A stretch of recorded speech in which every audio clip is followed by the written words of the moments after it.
میرا مالک اللہ، میرا رازق اللہ، میرا محافظ اللہ، میرا مددگار اللہ، میرا پشت پناہ اللہ، میرا دوست اللہ۔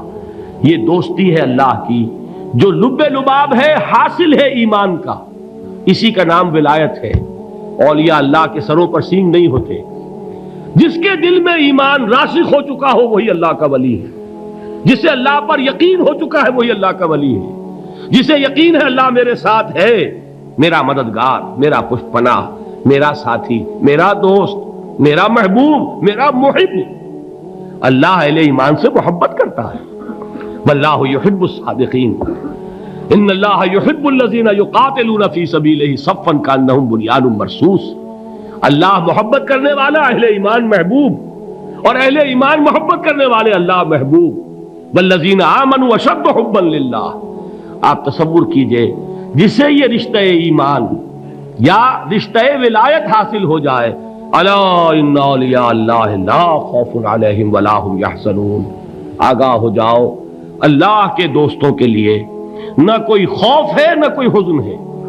اور میں بیان کر چکا تھا، خوف اور حزن کے خاتمے ہی کا نام امن ہے۔ زوال خوف، زوال حزن۔ یہ خوف اور حزن کیوں آتے ہیں بار بار؟ اللہ تخافوا ولا تحزنوا، دونوں آ گئے۔ الا ان اولیاء اللہ لا خوف علیہم ولا هم یحزنون، پھر وہی دو۔ وہ کیوں ہے؟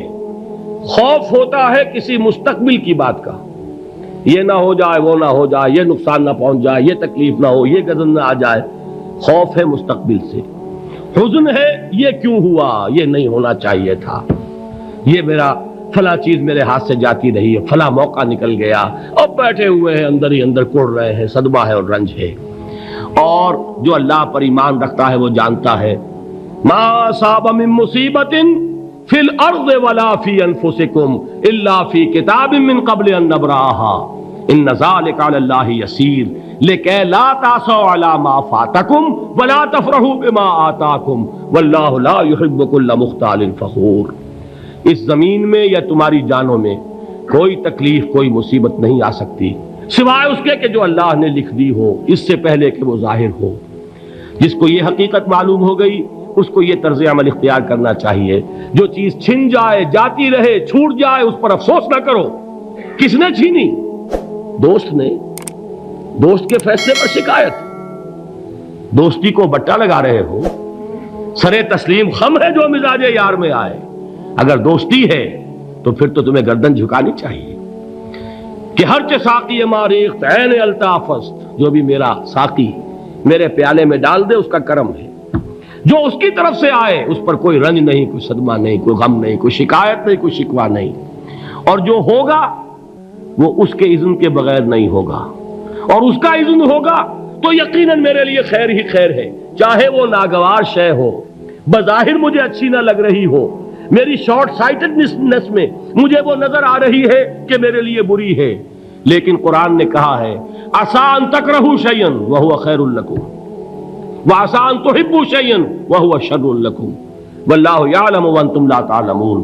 ہو سکتا ہے تم کسی چیز کو ناپسند کرو درحال ہے کہ اسی میں تمہارا خیر ہو، اور ہو سکتا ہے تم کسی چیز کو پسند کرو درحال ہے کہ اس میں تمہارا شر ہو۔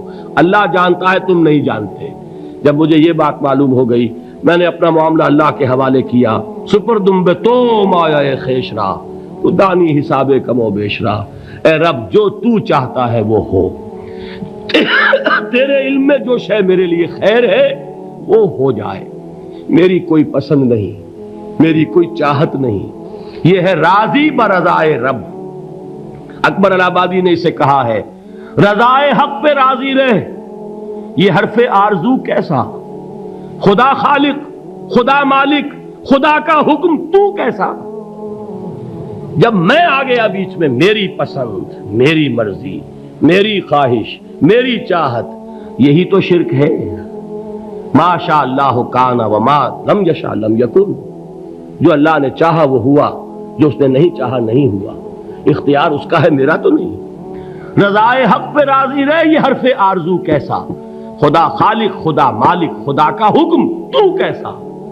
اقبال نے اسے کہا ہے فارسی میں، اب آپ کہیں اس کا ترجمہ بھی کرو تو وہ مجھے ذرا اس وقت کچھ بہت ہی بدذوقی کسی بات نظر آئے گی، جائیے پوچھئے کسی سے جسے فارسی آتی ہو، برو کشید ز پیچا کہ ہست و بود مرا، چوک دہا کے مقام رضا کشود مرا۔